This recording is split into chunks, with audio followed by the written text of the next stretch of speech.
Mayong adlaw kaninyong tanan, hinaot pa unta nga ang Ginoo mag-auban kanato karon. Nagapasalamat usab ako sa mga tawo nga mitabang aron nga kita makatuon sa balaang pulong. Daghang salamat nga kita gihatagan gihapon og taas nga kinabuhi. Sa dili pa kita magsugod, atong ihatag ang tanan sa atong Ginoong Hesukristo, ang atong mga activities karon, ang atong pagtuon. Bilang dakong respeta sa atong Ginoo, atong isirado ang atong mga mata ug iduko ang atong ulo aron nga magampo kita. Amahan namong langit nun, daghang salamat ni ining panahon karon nga kami makatuon sa balaang pulong. Balaang pulong nga mao'y suga kanamo karon, nga mao'y makahatag og kalipay sa among kinabuhi. Ginoo, hinaot pa unta nga ang Espiritu Santo mao'y magauban kanamo karon. Hinaot pa unta nga ang Espiritu Santo mao'y mag-aabri sa tagsa namo kakasing-kasing. Ginoo, hinaot pa unta nga ikaw ang sentro sa among pagtuon karon. Sa ngalan ni Jesucristo nga among manluluwas. Amen. Sa atong naandan na, mag-review kita sa atong gitunan in the past lessons. Kining panahon na karon, si Jesus miadto na, nagpadulhog na siya paingon sa Jerusalem. Kadaghanan sa iyang mga ministeryo sa sobra sa 2 ka tuig ug tunga didto sa Galilea sa northern Israel. Karon nagpaduol na siya sa Jerusalem. Nganuman nagpaduol na siya kay ihatag na niya ang iyang kinabuhi aron nga kita mapasaylo sa atong mga sala, aron nga makaduol na siya didto sa Kalbaryo. O samtang naglakaw siya usab nagsermon sa kadalanan. Daghang mga tao nga naminaw niya. Daghan siya mga prinsipyo nga gihatag nila nga para usab sa ato karon. For example, iyang gipasidan-an ang mga taong naminaw nila, ang libo-libo, nga magbantay kamo sa mga relihiyoso, sa mga Fariseo, nga maoy maka-influensya sa imong kinabuhi. Kay nganuman, kay kining mga Fariseo, very religyoso kaayo. Apan maayo lang sa guwa, sa sulod is kasing-kasing dili. So, mao na iyang gi-warning sa iyang mga disipulo o sa mga tao o sa ato usab karong panahon na nga ang atong gihimo dili lang sa guwa, dili lang pakitang tao, kundi kana yung gikan sa kasing-kasing. Og tudlo usab si Jesus nga ang pinaka-importante sa kinabuhi mao ang espirituhanon nga kinabuhi. Kay kining atong physical nga kinabuhi moagi lamang ni. Ang uban naay kwarta, ang uban dili wala kay kwarta, nag-antos, ang uban nagkasakit, nag-antos. Apan in the long run, physical lang to. Ang importante gyud ang atong espirituhanon kay mulungtad ni og dugay. So usa sa mga sa encouragement sa atong Ginoong Jesucristo nga ayaw ang prioridad mo dili magdaghan og kwarta. Okay ang kwarta po, pero kung maunay priority sa imong kinabuhi, nga wala kay mahuna-hunaan kundi unsaon ako pagkakuwag daghang kwarta, maunay problema. Kay kung hain ang imong kasing-kasing didto usab ang imong pag-ampo sa imong gihimo sa imong kasing-kasing. Kung imong kasing-kasing ang imong goal, ang imong purpose, ang imong tuyo sa imong kinabuhi mao nga daghang kay kwarta, mao po na isulod sa imong kasing-kasing. So nagwarning si Jesus may tungod sa priority sa kinabuhi.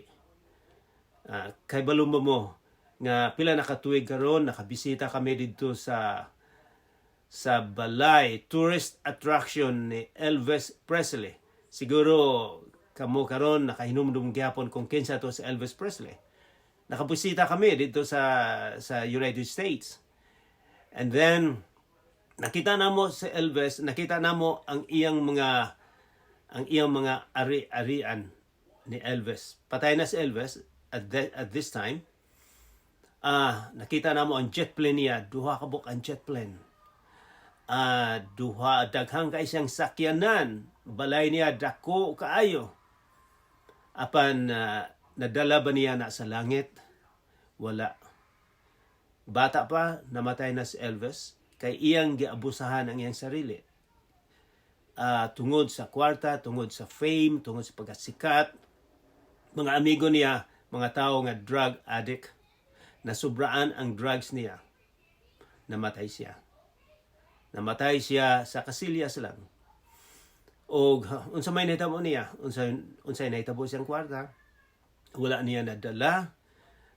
Dili ko makasigurado kung ang iyang pagkasikat nalipay ang Ginoo sa iyang kinabuhi. Ang Ginoo ray mahibalo.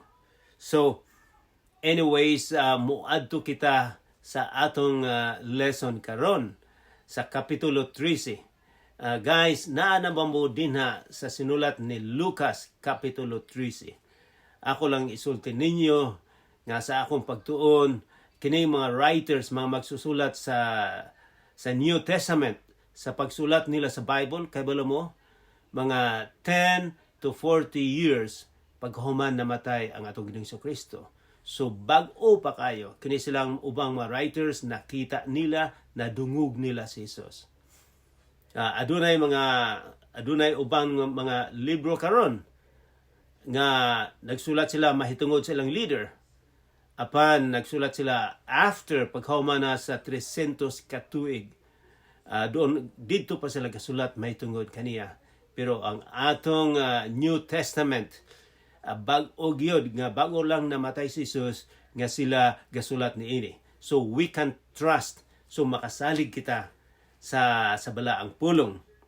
So wala na paglangay-langay, muadto kita sa Kapitulo 13 sa sinulat ni San Lucas. Basahon ako ang versikulo 1. Niadtong higayon na may mga tao didto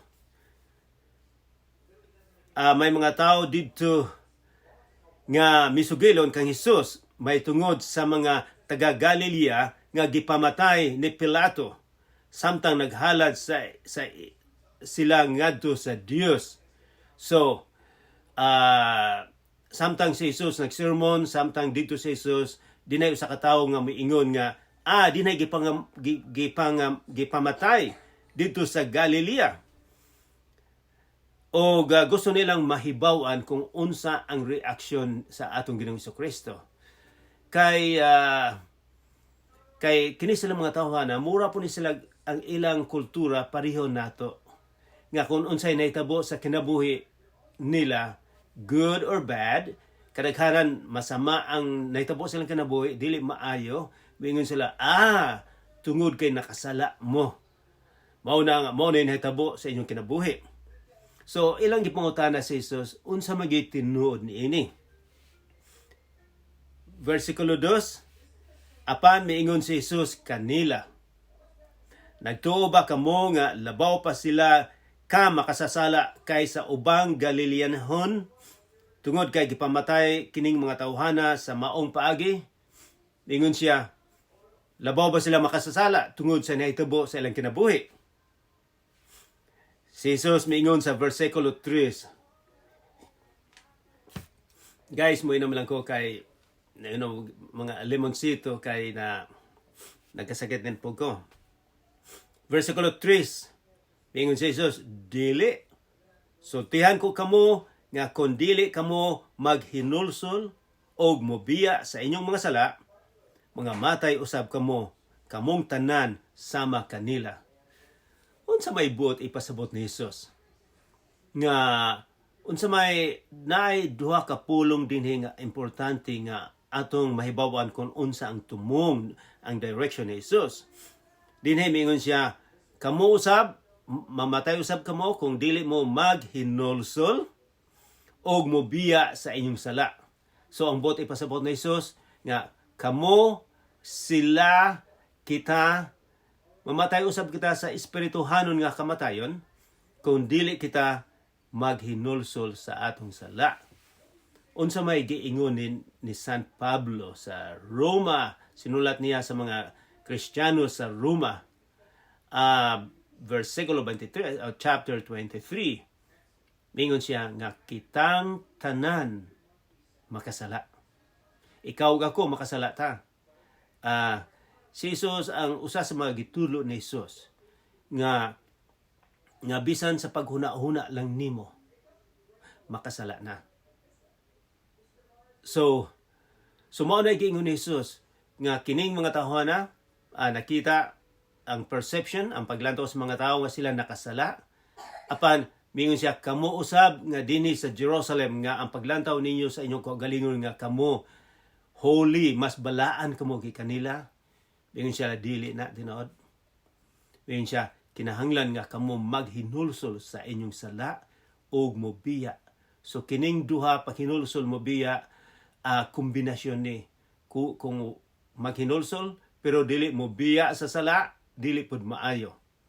So mao na itubag sa atong Ginoong Kristo. Ato usab nga makita dinhi nga si Jesus nag-differentiate, na may diferensya sa physical nato nga lawas o sa espirituhanon nga lawas. Ang physical mamatay man madunot. Ang espirituhanon nato dili madunot. So concerned kaayo ang atong Ginoong Kristo nga maghinulsol, mobiya. Kay nganong mingon man siya, kay kung dili ta maghinulsol, mobiya, dili mapasaylo, o dili walay tao nga dawaton sa langit kung dili malimpyuhan ang kasing-kasing. Mao na mingon si Jesus gyud nga maghinulsol. So, anyways, usab versikulo 4. Mahitungod ni atong 18 nga nangamatay didto sa Siloam kay natumpagan sa turi. Naghuna-una ba kamo nga kadto sila mas dautan pa kay sa tanang lumulupyo sa Jerusalem? So ikaduhang example, katong mga tao nga natumpagan. Unsa man sila, mas makasala ba sila o kamo mas maayo ba mo? Unsa may sulti ni Jesus sa versikulo 5. Kini mga tao sa Jerusalem ang ilang paglantaw sa ilang kaugalingon nga sila mas maayo kaysa ubang mga tao. Usab kita usab moingon kita membro ako sa niining relihiyon, mas maayo ko kaninyo. Kami lang ang maluwas, kami lang ang gipili, kailangan makapamembro mo sa among relihiyon. So ang ilang paglantaw sa ilang kaugalingon, mas holier sila. So mao ni gitubag sa atong Ginoong Kristo. Versikulo 5. Dili sultian ko kamo nga kung dili kamo maghinulsol og mobiya sa inyong mga sala, mga matay usab kamong tanan sama kanila.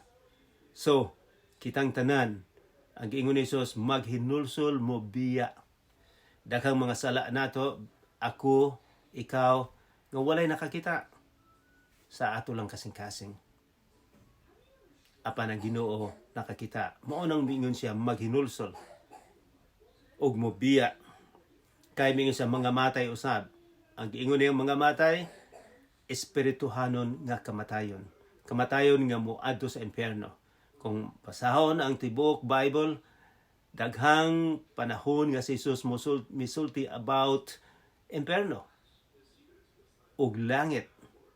Mingon siya, daghang mga tao nga moadto sa impyerno, daghang mulakaw sa dalan sa impyerno, jutay lang ang mulakaw musunod sa atong Ginoong Kristo. So bantayan nato ni. And then versikulo 6. Usa sa mga style sa mga rabbi, ang atong Ginoong Kristo rabbi or teacher siya. Sige siyang giimbita sa sinagoga, sa mga gagmayng simbahan mao na sinagoga nga magtudlo. So usa ka panahon ini sa versikulo 6 kay iyang gi-supplement ang iyang gitudlo, so naghatag siya sambingay. Versikulo 6.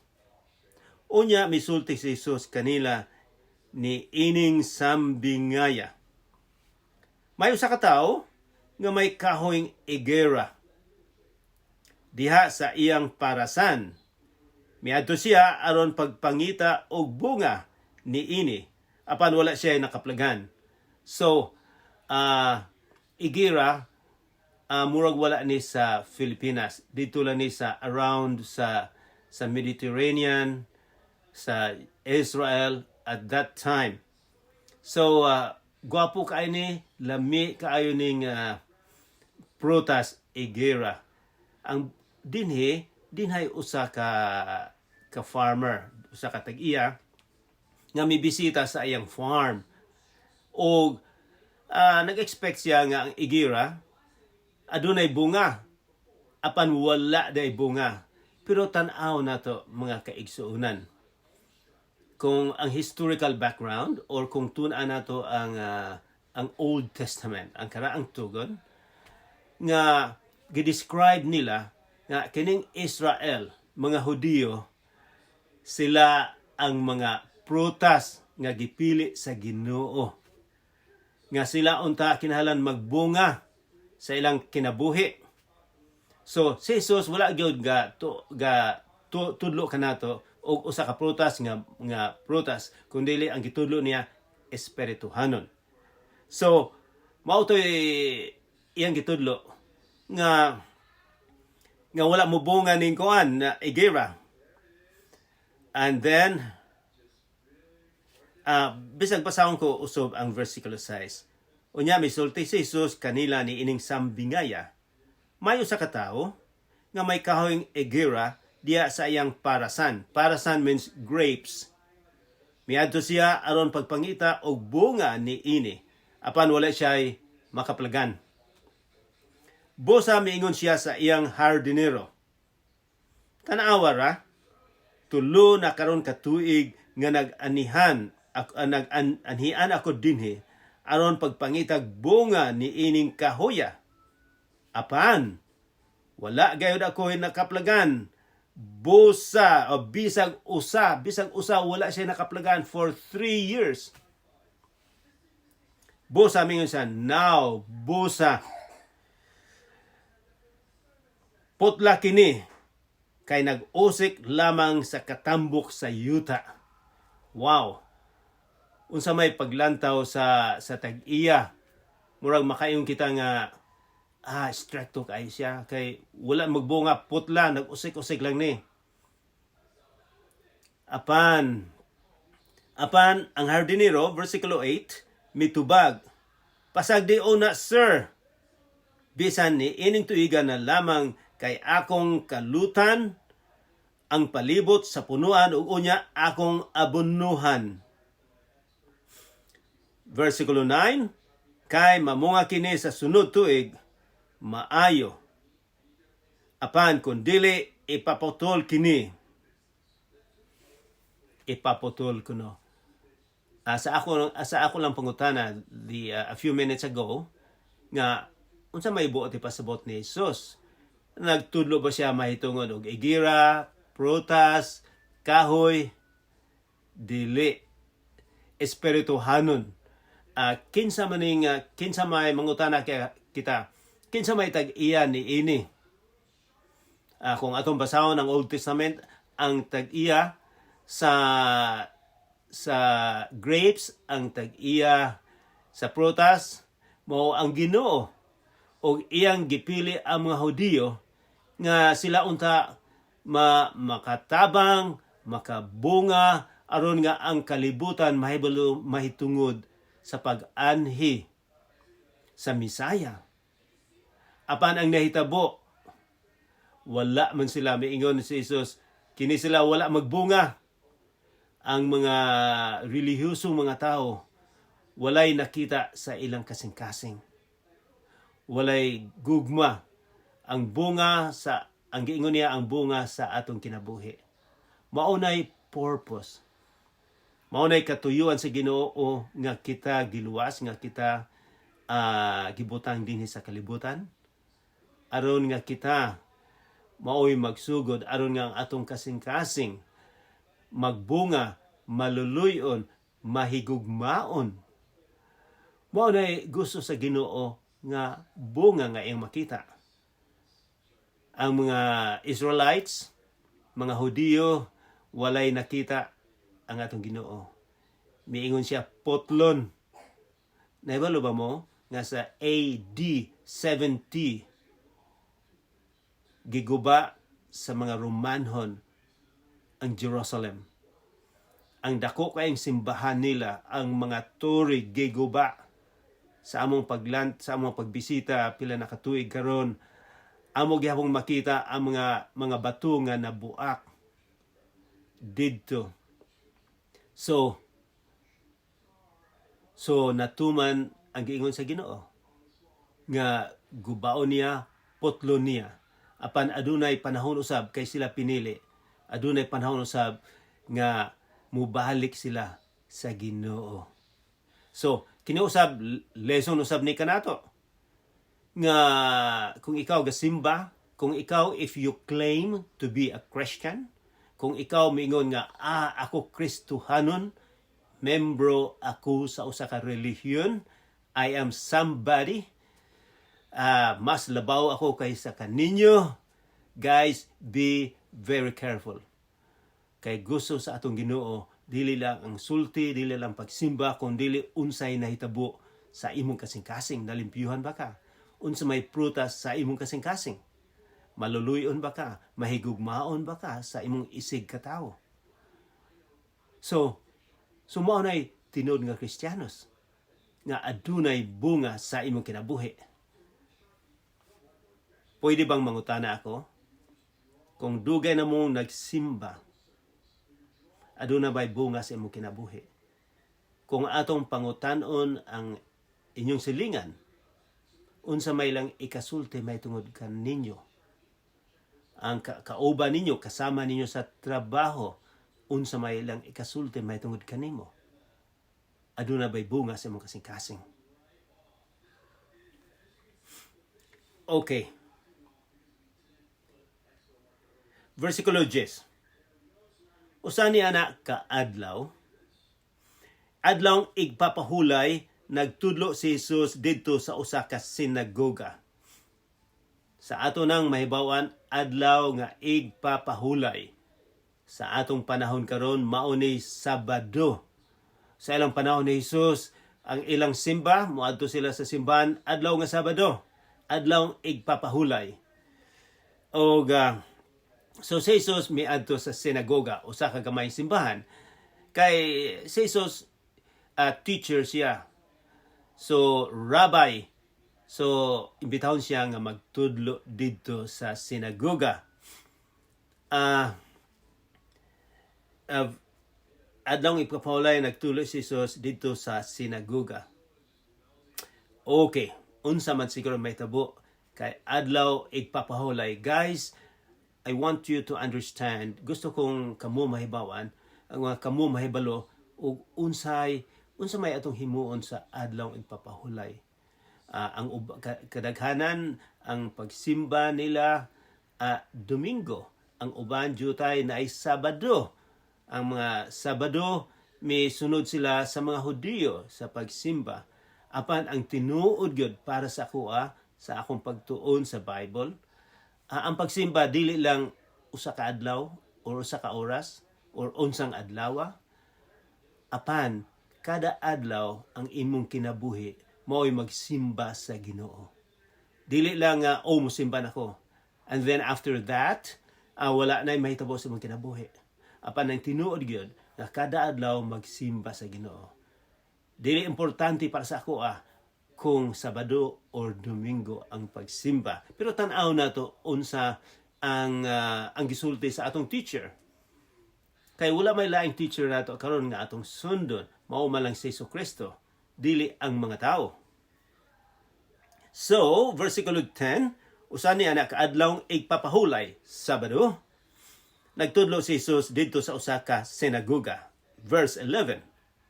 Didto may babae nga giyawaan og tungod ni ini nasakit siya sa sulod nasa 18 ka tuig. Nagtiko ko siya og dili na makatuyhad. So, lisod kayo ang kinabuhi sa babae. Kay kadaghanan sa mga babae siguro sa unang panahon wala ni sila trabaho. Pobre ni sila. O siya nag-sacrificio for 18 years. Unsa man siguro paglantaw subang mga tao niya. Posible siguro nga siya sinalikway sa katilingban tungod sa iyang sitwasyon. Apan tungod sa iyang sitwasyon, wala kini makapahunong sa iyang pag-alagad, pagsimba sa Ginoo. So, nianang panahona sa iyang pagsimba, di na si Jesus. Mao ni si Jesus nahibalo sa tanan. Nahibalo siya nga naay babae nga muanha karon. So, unsa may mahitabo? Sa pagkakita ni Jesus kaniya, miingon siya sa babae, na ayon na ikaw sa imong sakit. Sumilantaw lang si Jesus.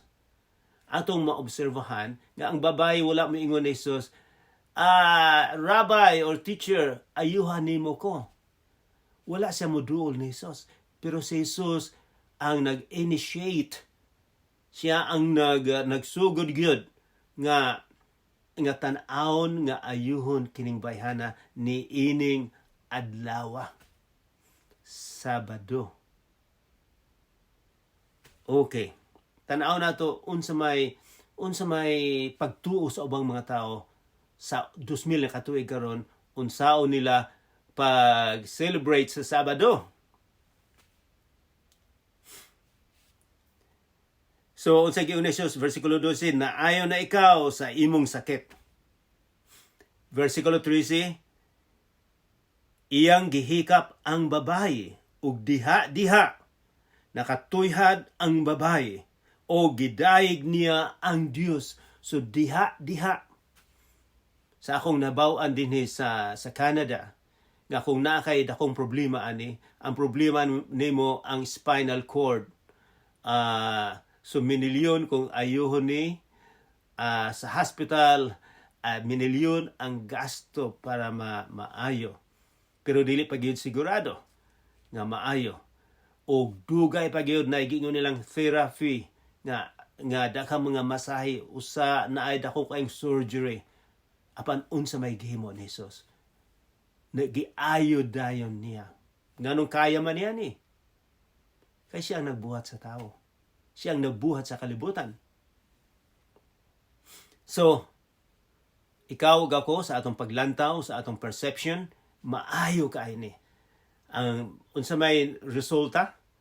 Unsay resulta sa iyang pagkaayo? Midayeg siya sa Ginoo. Midayeg siya sa Dios kung unsay nahimo. Nagpasalamat siya. So maayo kaayo ang sitwasyon, tinuod ba na? Nalipay ba ang tanan nga giayo siya? Versikulo 14. Ang opisyal sa sinagoga nasuko nga si Jesus nag-ayo sa masakiton sa adlawng igpapahulay, adlawng Sabado. Og miingon siya sa mga tao. Kini ang gisulti sa mga leader nila dito sa sinagoga nga nasuko sa gibuhat ni Jesus. Ingon sila, may unom ka adlaw nga kita makatrabaho. Ani kamo ni ining adlaw kung gusto kamong mamaayo. Apan dili sa adlaw